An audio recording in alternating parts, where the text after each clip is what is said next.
I love the phantom familiarity that you feel when exploring places in real life after already exploring them in a game. I got that feeling when visiting New York City after playing GTA 4 or Shinjuku after the Yakuza games, and especially when camping the Big Bend of Western Texas after Red Dead Redemption. But there's a very different kind of phantom familiarity I felt when exploring Greece after playing Assassin's Creed Odyssey, a game that takes place during 430 BC. So this time, the phantom familiarity I felt was one that stretches across millennia.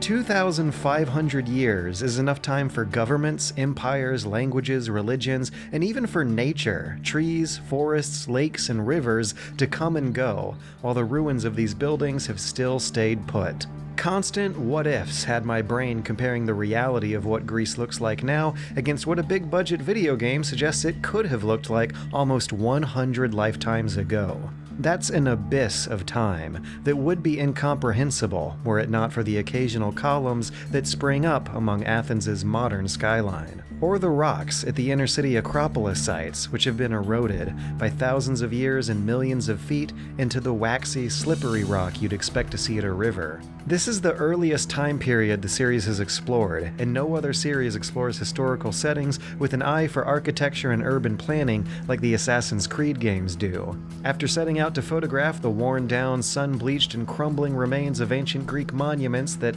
are depicted as new construction with fresh paint in the game, I came away with footage that creates some truly enchanting and powerful clips.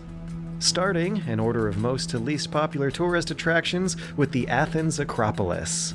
The word Acropolis doesn't refer to any particular building, but rather this whole hilltop complex, built in the 5th century BC by Pericles, the father of democracy.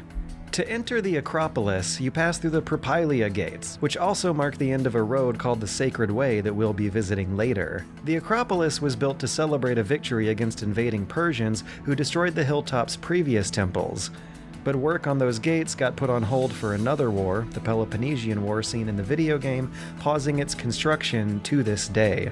A few steps ahead is the Parthenon, the postcard symbol of modern Greece, ancient Greece, democracy, and whatever the hell Western civilization is supposed to be. This building functioned as the Athenian treasury as well as a temple to the Greek goddess the city is named after, Athena. The accurate, but somewhat idealized video game version features bigger, thicker columns, extra shiny statues, and these regal blue banners with the Athenian owl. In 1687, the Parthenon was blown up during a war, and over the past century, since tourism became popular, it's been crumbling at a rate faster than previous ones thanks to there being a lot more drainage pipes installed underneath. Reconstruction projects that have been going on since 1975 are why it's usually covered in scaffolding nowadays. What might account for more slight differences in footage are subtle tilts built into the higher features of the building, creating optical illusions that, when viewed from the intended focal point below, make the whole structure appear straighter and flatter than it would otherwise. The square reliefs above the columns are metopes, with an accurate copy in the video game.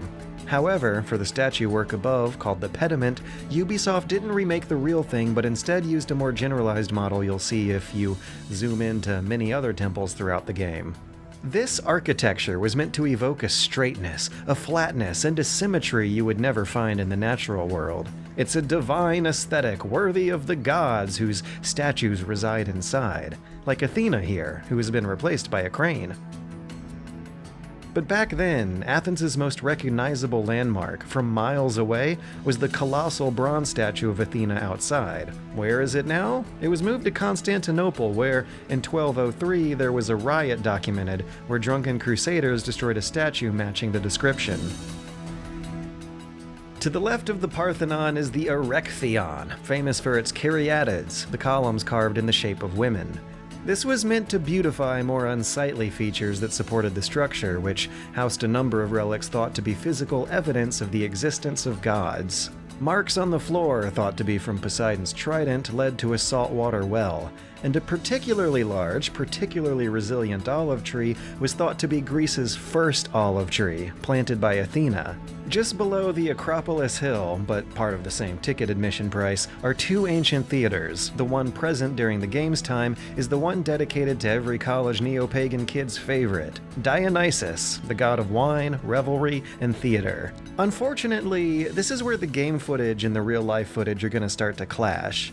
What we're seeing in real life dates to a refurbishing project that happens about 2 or 3 decades after the game. So the game's version is more wood than stone, and way off scale, showing how the game's version of the city and its monuments kinda crams things together to keep the streets wide and travel times short.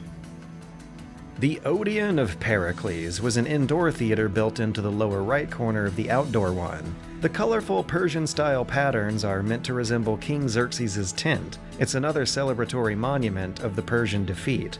Nowadays, whatever this building is there instead. It would make sense that the less famous Acropolis landmarks would get less attention from the game developers. Like the Temple of Themis here, with the monument of Hippolytos next to it. But they're way off their spots in real life, and so destroyed that I just couldn't find any matching details at all. But there's a lot more to Athens than the Acropolis, and the entire list of real-life landmarks, artifacts, and statues that made it into the game is truly cyclopean, more than any one person can cover. But I might as well start covering Greater Athens with Areopagus Hill, now a popular stealth drinking and makeout spot for watching the sunset. In history, this was used as a kind of outdoor courthouse for only the most serious crimes, like homicide, battery, or the destruction of olive trees. It was a fiercely sacred spot. Its usage as a court dates back to prehistoric myths claiming that this is where Ares was judged by the gods for killing one of Poseidon's sons. And in Christianity, this is where St. Paul the Apostle delivered a sermon, yearning the Athenians to focus all that religious productivity towards just one monotheistic god instead. Rather than copying the exact hill, Ubisoft combined a few reusable hill models for the Areopagus. The stairs and the altar you see in the game are virtually invisible in real life. Unless you're looking at aerial photography, where some faded stains in the rock, some evidence of former construction, becomes visible.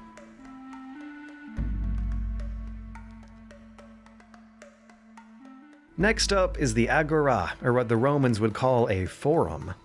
This area was the hub for commercial and political activity in the city, and until the construction of proper schools and theaters, it was also the city's educational and entertainment center. These comparison shots, made by matching up the Acropolis walls in the distance, show the transformation of a public market, from open-air tents and stalls, to permanent store buildings, to ruined foundations buried underground, beneath newer construction.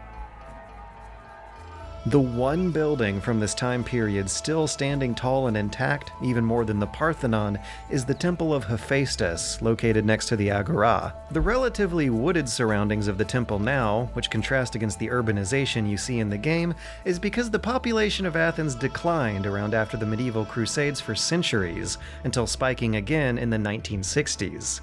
At one point, during the 1830s, there were only 4,000 people living in Athens, which explains the overgrowth now seen on top of the stonework in the game. Stone from the stairs and streets must have been reused over the centuries, but the temple was converted into a church during the rise of Christianity, keeping the building itself off limits for demolition this whole time.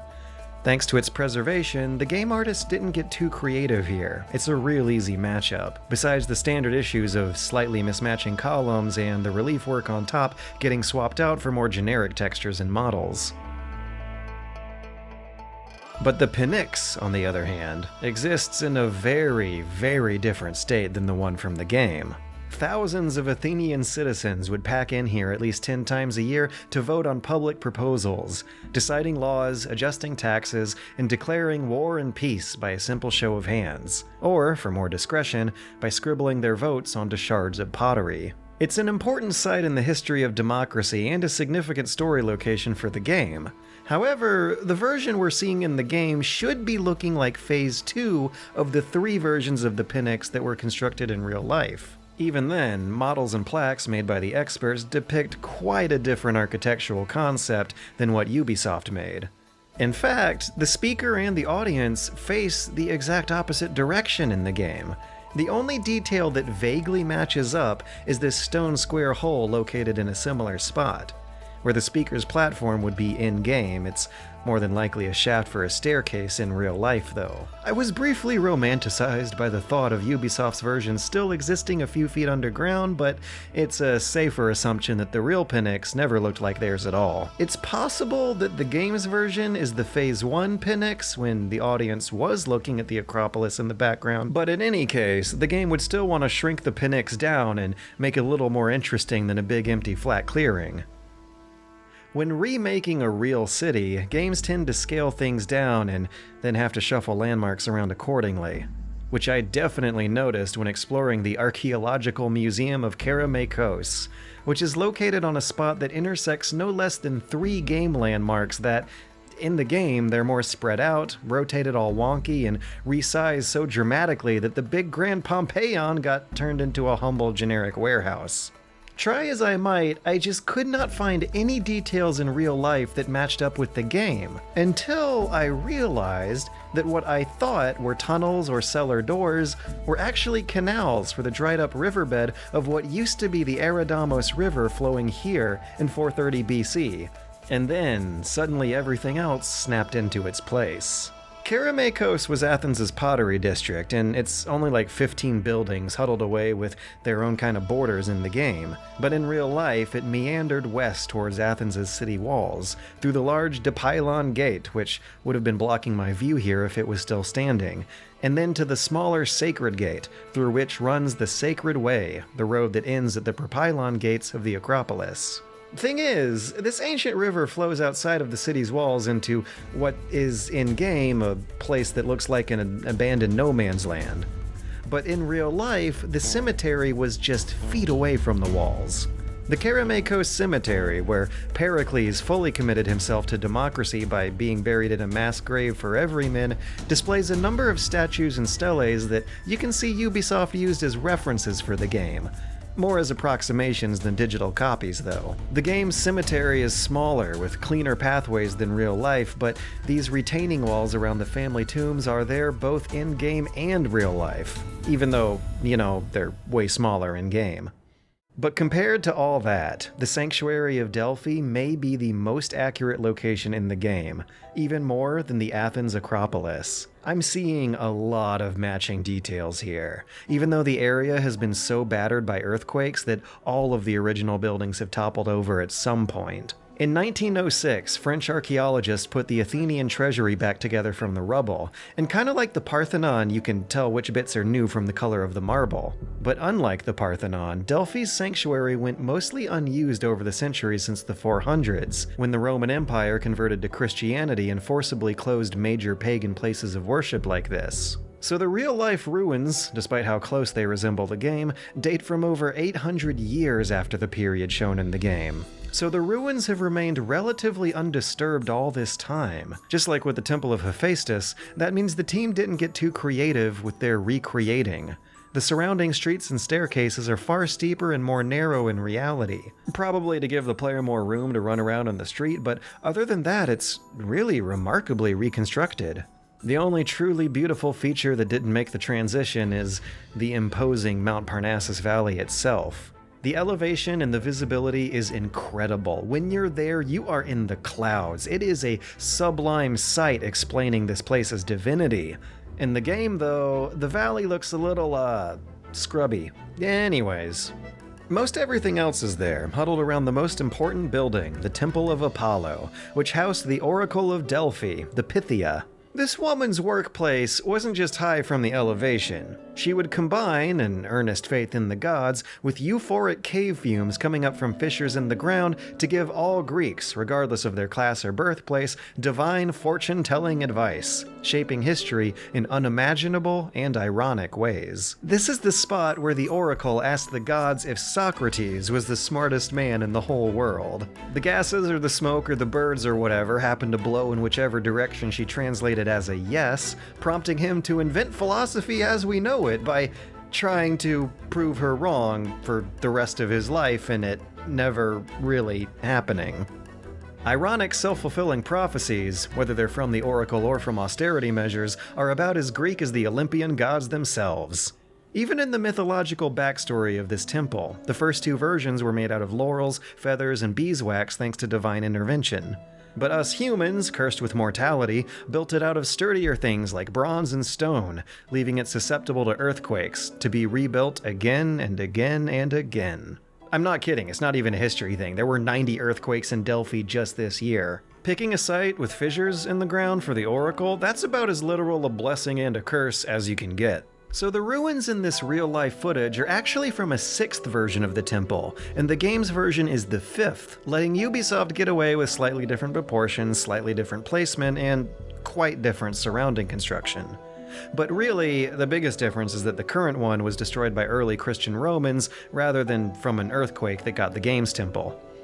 Across from the temple is the Tripod of Plataea, built to memorialize what else but a victory over the Persians. In the game, it's placed about 20 to 30 feet away from and a bit higher than where it would be in real life. What's in real life is also a copy from 2015. The real thing was moved to Constantinople in 324, where this bottom half of its serpentine column still stands to this day. In the background, you can see how the landmarks are spread a bit further apart from each other for wider streets. I suppose such slight adjustments are still plausible. There is that 800-year difference between the game and the ruins, but it'd be harder to change the slope of Mount Parnassus itself, though. A theater above the temple gives you a view of the entire valley below. You can see everything. In the game, though, the angle isn't quite as breathtaking. The theater Ubisoft made here sure is a theater, but it's not this one. In real life, the ruins date from a remodeling project for when Emperor Nero came to visit in 67 AD. So again, it is plausible that the game's version would be smaller, but I also noticed that these stone barriers and VIP seats look a lot like what's at the Theater of Dionysus in Athens today. In fact, it's almost a perfect match. So the theater they modeled for video game Delphi apparently used the theater in real-life Athens for reference. Wild. Another example of the game generalizing ancient Greek architecture for the sake of efficiency is the stadium at Delphi, located even further up the mountain. See how close this stadium in the game's version of Thebes, or the Olympic one at Elis, matches up with the real-life stadium at Delphi? There's no stadium at Delphi in the game, though according to the plaque there should at least be a foot racing track. But nevertheless, the game's stadiums do stick to the standardized measurements, the roughly 600 feet that make up the titular unit of measurement. 1 stadia.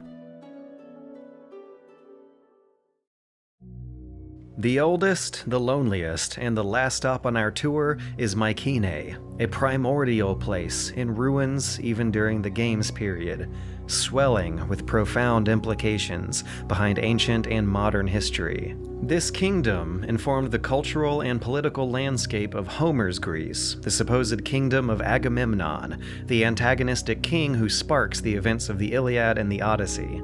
3,500 years later, this place became the bedrock for modern archaeology, where discoveries made throughout the mid-1800s led to dramatic reinterpretations of what national identity, ancient history, piety, and mythology all mean in an industrialized world. Heinrich Schliemann was a pioneering early archaeologist whose eagerness to prove that Homer's stories were based on truth sparked countless scientific discoveries. But in the process, his discoveries also destroyed countless examples of the very artifacts he was looking for, and accidentally gave the Nazis the swastika. It's because of him that this citadel is informally known as Agamemnon's Palace, even though the later science revealed that the character of Agamemnon might have been more fictional than Schliemann thought. But the kingdom of Mycenae turned out to be quite real, and it's also the setting of Greek myths that precede Homer. Though Agamemnon's not on the list, a line of real documented kings that did rule here strengthened their authority by claiming descendancy from the mythological characters. Agamemnon's Palace is the romanticized name the game gives this place, which only vaguely sticks to the real floor plan. In the game, it's used as a hideout for criminals. Ubisoft wants you to do a lot of fighting here, so it's another example where the streets are wider and the rooms are less cramped than they are in reality. The famous Lion's Gate is faithfully reproduced, with more texture and depth to account for a lack of erosion. But if you enter and take a glance at the right, what archaeologists call Grave Circle A is dramatically miniaturized. Ubisoft's Mycenae is a mishmash of both faithfully reproduced and creatively redesigned buildings. If I try to match up even a few blocks of Grave Circle A to get my bearings here, the rest of it just doesn't seem to come together. But a short walk across the street brings you to what Schliemann called the Tomb of Agamemnon, and I feel like I have seen this thing in hundreds of games before. It looks like the entrance for a dungeon or a boss battle, but inside there's absolutely nothing.